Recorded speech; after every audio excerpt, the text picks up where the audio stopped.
여러분, 봄의 제철이며 산채의 제왕이라는 별명을 가진 두릅 이미 드셨나요? 두릅은 살짝 데쳐서 초장에만 찍어 먹어도 그 맛이 참 일품입니다. 물론 여름 두릅도 있긴 하지만 봄에만 먹을 수 있는 참두릅은 특유의 쌉싸름한 맛과 봄나물 특유의 향이 정말 매력적입니다. 그래서 이맘때쯤이면 부지런히 챙겨 먹어야 하는 별미 중의 별미입니다. 두릅을 이렇게 먹어라, 이렇게는 먹지 마라 하는 유튜브 영상들이 많이 보입니다. 하지만 두릅을 매일 먹는 것도 아니고 봄에 한두 번 정도 먹는 음식인데 그 정도로는 별 영향이 없지 않을까 하는 생각이 들기도 합니다. 적당히 먹으면 되지 너무 가리면 먹을 게 하나도 없는 것도 사실입니다. 한 끼에 두릅을 한 박스씩 먹는 것도 아니기 때문에 다양한 조리법과 재료들로 맛있게 두릅을 즐기는 게 제일 좋지 않을까 생각합니다. 두릅을 생으로 드시는 분들은 없으시겠지만 만약 야채라 생으로 드셔도 되는 줄 아셨다면 이 부분만 주의하는 것이 좋습니다. 두릅의 줄기에는 식중독을 유발하는 독성이 있기 때문에 두릅은 반드시 끓는 물에 데쳐 독을 제거해야 합니다. 유튜브 영상을 보면 데쳐 먹지 말라고 하는데 막상 들어가 보면 항상 먼저 데치는 경우가 많습니다. 두릅은 처음에 반드시 데쳐 주어야 합니다. 두릅을 고를 때는 줄기가 연하면서 수분감이 있고 탄력 있는 것이 좋다고 합니다. 연두빛의 어린 새순이 식감이 부드러워 먹기에 좋고 새순 끝부분에 잎이 펼쳐지지 않고 오므라든 것이 신선하고 부드러운 두릅이라고 합니다. 줄기나 잎 부분이 시들거나 얼룩덜룩한 반점이 있는 것 혹은 가시가 많은 것은 피해주는 것이 좋습니다.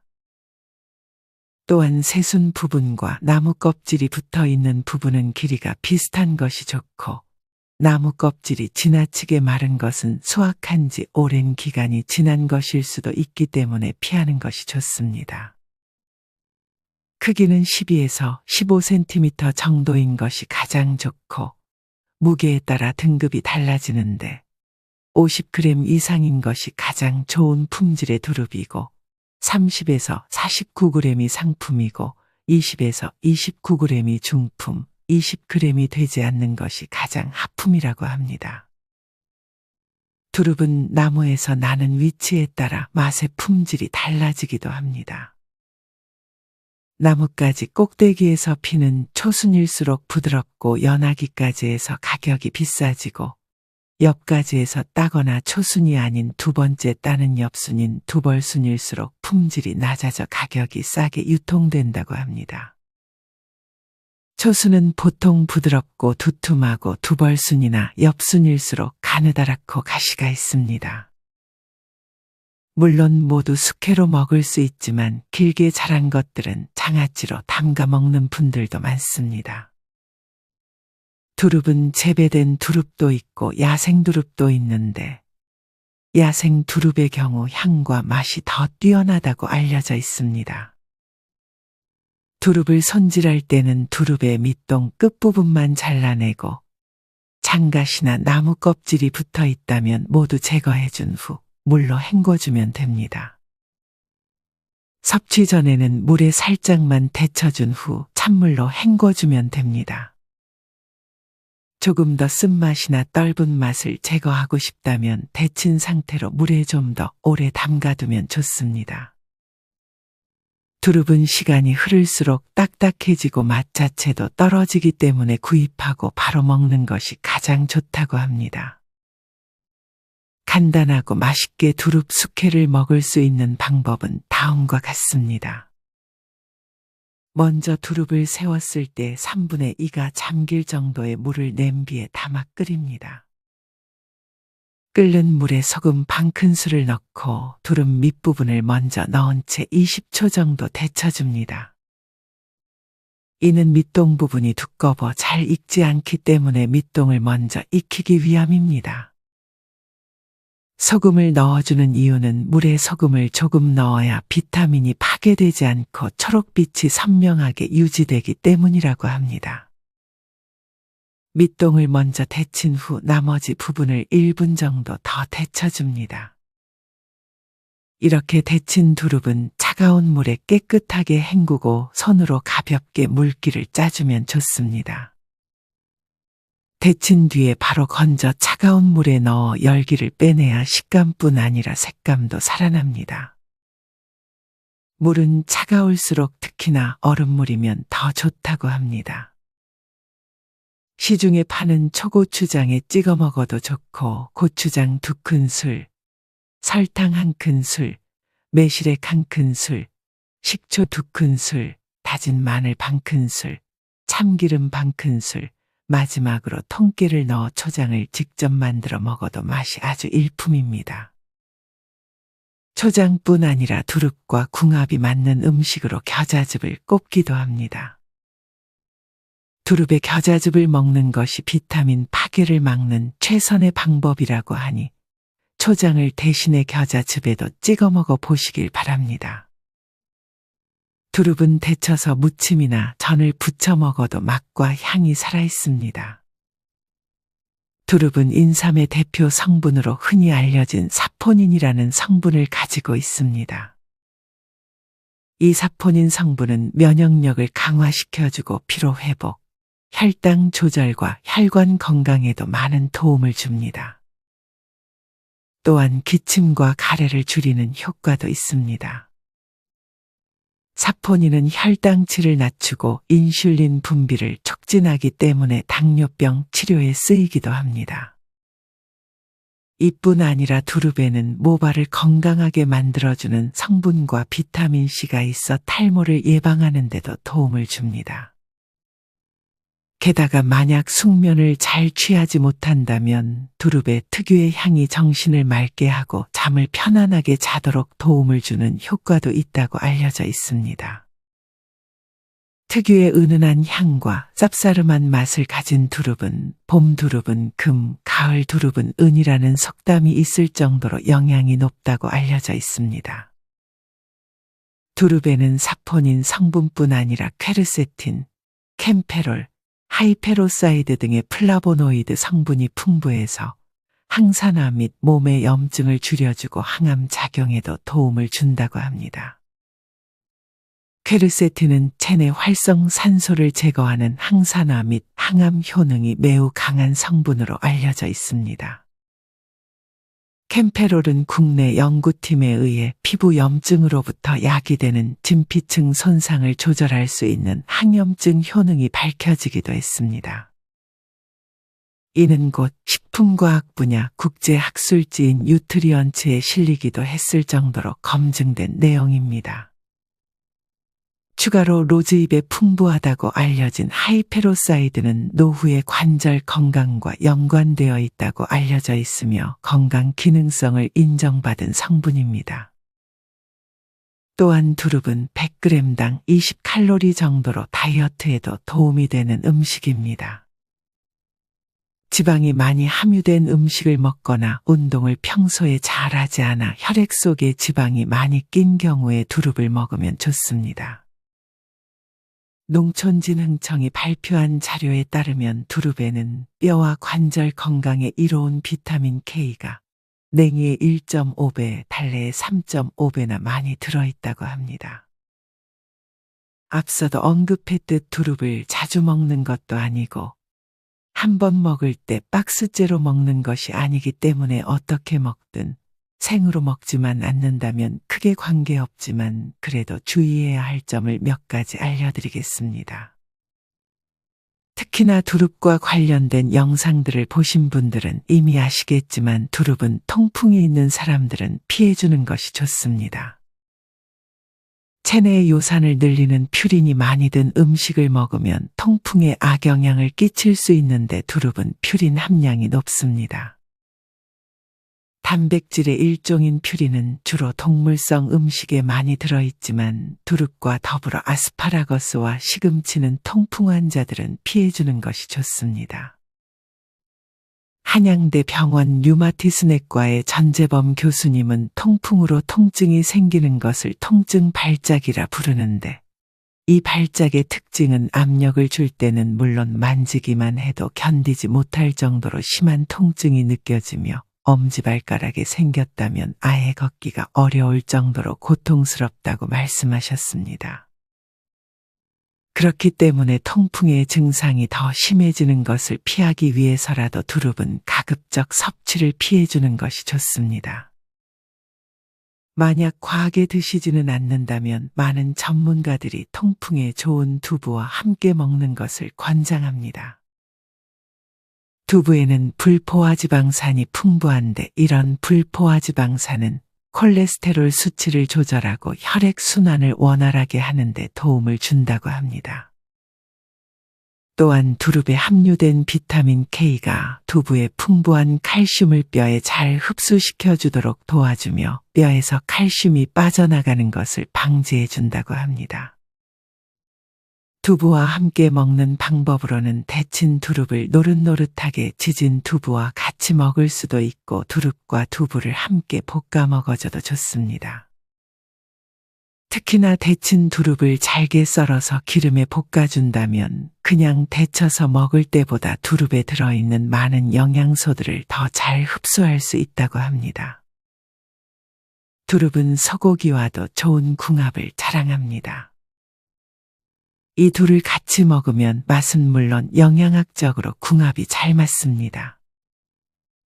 두부와 마찬가지로 소고기의 불포화지방산이 두릅의 비타민 K가 잘 흡수되도록 도와주기 때문에 관절 건강에 도움을 줍니다. 두릅 소고기 말이로 요리해 먹으면 정말 맛있게 먹을 수 있습니다. 자세한 레시피는 유튜브에 두릅 소고기 말이라고 검색해 본 후 따라해 보시길 바랍니다. 두릅은 마늘과 함께 볶아 먹게 되면 노화 방지에 탁월한 항산화 물질도 더 많아진다고 하니 마늘과도 볶아 먹어 보시길 바랍니다. 하지만 고등어와 꽁치와 같은 생선류, 그리고 새우, 게와 같은 갑각류의 경우 퓨린의 함량이 많기 때문에 두릅과 같이 먹으면 통풍 발생 위험을 크게 높일 수 있으니 이런 음식들의 조합은 가급적 피하는 것이 좋다고 합니다. 맥주는 당연히 통풍에 좋지 않기 때문에 피해주는 것이 좋습니다. 또한 두릅은 냉한 식물로 분류되기에 너무 과하게 섭취하면 설사나 배탈이 나기 쉽다고 합니다. 개인차가 있겠지만 하루에 70g 정도 약 5줄기 이하로 드시는 것이 바람직하다고 합니다. 두릅은 차로 우려 먹어도 맛이 일품입니다. 두릅차를 만드는 방법은 다음과 같습니다. 우선 잘 손질해서 한번 데쳐준 두릅 4개와 대추 5개를 준비해 줍니다. 먼저 두릅을 잘게 썰어주고 대추에도 조금씩 칼집을 내고 냄비에 넣어줍니다. 그리고 생수 4컵 정도를 부어주고 팔팔 끓여줍니다. 팔팔 끓기 시작했을 때 불을 줄여 약불로 10분 정도 끓여주면 보약이 되는 두릅차가 완성됩니다. 이렇게 차를 끓여보면 두릅의 독특한 향뿐 아니라 대추에서 우러난 달콤함도 느껴지니 아직 이렇게 먹어보지 않으신 분들은 차로 우려 먹어보시기를 추천드립니다. 차로 우려 먹는 또 다른 방법이 있습니다. 마찬가지로 두릅과 대추를 준비해 준 후 이번에는 두릅을 냄비에 살짝 쪄준 다음 향이 잘 나도록 비비며 채반에 담아 그늘에서 건조합니다. 건조한 두릅을 팬에 넣고 중불에서 볶다가 약한 불로 마무리합니다. 마지막으로 탕관에 두릅과 대추를 넣고 센 불에서 끓이다가 중불로 은근히 끓여 찻잔에 따라주면 됩니다. 앞서 언급했던 두릅의 풍부한 비타민 K는 혈액의 응고를 도와주는 역할을 하는데, 이때 혈액을 묽게 하는 약물인 와파린과 함께 섭취하면 약효가 감소되기 때문에 뇌졸중 환자의 경우 두릅 섭취에 주의하는 것이 좋다고 합니다. 두릅을 바로 드시지 않거나 많은 양의 두릅을 구매하시는 경우 다음과 같이 보관하는 것이 좋습니다. 두릅을 보관할 때는 생으로 보관하는 것이 좋다고 합니다. 이때 두릅에 물을 살짝 뿌려준 후에 신문지나 키친타월에 싸서 밀폐 용기에 담아 냉장 보관해주면 됩니다. 그러나 앞서도 언급했듯 두릅은 향을 즐기는 산채이기 때문에 오래 보관하지 말고 빨리 먹는 것이 좋다고 합니다. 어쩔 수 없이 더 오래 보관해야 한다면 소금에 절이거나 데쳐서 얼리는 것이 좋습니다. 삶은 두릅은 상온에 오래 두면 색깔이 변하기 때문에 주의가 필요합니다. 우리나라에서 두릅나무, 엄나무와 같이 가시가 있는 나무는 예로부터 악귀를 쫓는다고 믿어왔습니다. 그래서 대문 옆에 울타리로 심고 봄이면 돋아나는 새순을 걷어먹는 풍습이 있었습니다. 우리가 흔히 알고 있는 두릅은 참두릅 혹은 나무 두릅이라고 부릅니다. 이와 유사한 것으로 땅두릅과 개두릅이 있습니다. 땅두릅은 나무에서 채취하는 것이 아닌 땅에서 캐내는 두릅입니다.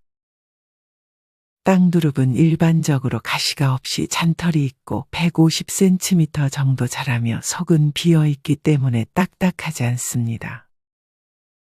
땅두릅의 뿌리는 약재로 쓰일 만큼 몸에 좋고 다른 두릅들과 달리 수확하기도 간편하다고 합니다. 또한 가격이 저렴한 편에 속하지만 효능은 비슷해 사람들이 많이 찾기도 합니다. 참두릅은 두릅을 처음 먹어보는 사람들에게 좋지만 어느 정도 두릅을 먹어본 사람들은 강하게 씁쓸한 맛과 향이 일품인 땅두릅만 찾는 경우도 있습니다. 개두릅은 음나무에서 자라난 새순입니다. 손으로는 만질 수 없을 정도로 가시가 많기 때문에 엄하다는 의미로 엄나무라고 불리기도 합니다. 주로 나무 자체를 물에 끓여 차로 마시기도 하고 우리가 흔히 먹는 닭백숙에도 넣어 먹곤 합니다. 개두릅과 참두릅은 구분하기 어렵지만 개두릅은 참두릅보다 잎이 진하고 윤기가 있으며 씁쓸한 맛이 참두릅보다는 강합니다. 두릅은 이렇게 봄에 제철인 것으로 알려져 있지만 여름두릅도 있습니다. 주로 전라북도 고산지대에서 이 여름두릅이 많이 재배가 됩니다. 여름두릅이 봄두릅과 가장 큰 차이점은 나무 줄기나 잎에 가시가 없다고 합니다. 향긋한 향과 쌉싸래한 두릅 고유의 맛이 그대로 살아있기 때문에 봄이 지났는데도 두릅을 먹고 싶은 분들은 여름두릅을 구매해 먹을 수 있습니다. 여름두릅의 종근, 즉 뿌리로 번식하기 때문에 한 번 심으면 몇 년 동안 계속 수확이 가능하다고 합니다. 두릅은 초보 귀농인은 물론이고 점점 고령화되고 있는 농촌 마을의 귀중한 소득작물이라고 합니다. 전남 보성군의 이춘복 한국두릅연구소 대표님은 귀농인의 추천 작물로 두릅을 추천했습니다. 이춘복 대표님의 말에 따르면 두릅은 재배하기가 쉽다고 합니다. 두릅은 심어놓기만 하면 저절로 자라고 다른 작물처럼 영농기술이 별로 필요하지 않다고 말했습니다. 이춘복 대표님은 마을에서 82세 된 할머니 혼자서 1200평의 두릅 농사를 짓고 있다며 작물의 특성상 어르신들도 두릅 농사를 쉽게 지을 수 있다고 했습니다. 거름을 주고 예초기 작업 및 수확을 할 때에는 다른 사람의 도움이 필요하지만 두릅 농사의 영농 일수는 다른 작목에 비해 많지 않다고 합니다. 또한 두릅을 키워본 경험이 있는 어떤 분은 땅두릅이 정말 맛도 좋고 키우기 쉬운 좋은 작물이지만 한 가지 주의사항으로 씨앗이 여물기 전에 꼭 따라고 조언합니다. 그렇게 하지 않으면 씨가 떨어져 천지사방에 땅두릅이 나고 새가 열매를 먹고 똥을 싸는 건지 바람에 날리는 건지 꽤 떨어진 곳에도 싹이 튼다고 합니다. 이때 싹을 바로 뽑아주지 않으면 뿌리가 엄청 깊어 캐내기도 힘들다고 하니 혹시나 재배에 관심 있으신 분들은 이 부분을 주의하시길 바랍니다. 오늘은 이렇게 제철을 맞은 두릅과 관련한 다양한 정보에 대해 알려드렸습니다. 이 영상이 두릅을 구매하고자 하는 분들과 조리 방법을 고민하시는 분들, 더 나아가 두릅을 직접 재배하고자 희망하시는 분들께 조금이나마 도움이 되셨으면 좋겠습니다. 이상으로 오늘의 영상을 마치겠습니다. 우리 모든 구독자분들의 건강한 노후를 응원합니다. 다음에 더 좋은 내용으로 찾아뵙겠습니다. 감사합니다.